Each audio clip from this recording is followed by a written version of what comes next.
فاكرين زمان ومصيف زمان كان شكله عامل ازاي؟ كنا بنتجمع كلنا، بنروح رحلة يوم، ندفع كل واحد حق الاشتراك بتاعه في الميكروباص او الاتوبيس اللي هنوصل فيه، كلنا واخدين كل من التلج، ترمس الشاي، شيلة الاكل بتاعتنا، الكاميرا اللي هنصور بيها طول النهار عشان ما كانش فيه تليفونات، الكاسيت، الهيدفون، نروح نشتري شرايط ونشوف الالبوم اللي طالع. كان ايهاب توفيق بقى، عمرو دياب، هشام عباس، خالد عجاج، كل الحاجات دي. شوفوا كانت الدنيا هاديه وحلوه ازاي، وكان في طريق وحش ولا واحد بس، ولا كان في باقي دائري ولا خارجي ولا ساحر شرير ولا ساحر طيب.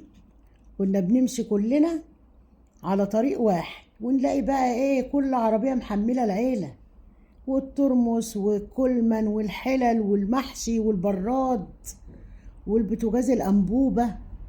وكانت الدنيا ما شاء الله عليها جميلة، وكانت حلوة، وكانت الناس بتحب بعض. فاكرين لما كنا نروح يوم المصيف ونروح نغير في الحمام، نخش الحمام وندفع ربع جنيه ونص جنيه عشان نغير ونطلع؟ شوفوا الدنيا كانت سهلة وبسيطة ازاي. الدنيا اتغيرت خالص يا جماعة، الله المستعان. ما عدناش بنطلع مصايف، ولا ساحر شرير ولا ساحر طيب. فاهمين معنى كلامي ايه؟ ان من كتر عمايل الناس الدنيا تقل خيرها، والدنيا اتغيرت. ولما بيكون معانا ناس كبيرة زي امنا وابونا وجدتنا عايشين، بيبقى في بركة وفي حب وفي لمة وفي حنان. الدنيا بتتفرق لما الناس البركة بيموتوا. ربنا يرحم أمواتنا كلنا يا رب. مع السلامة.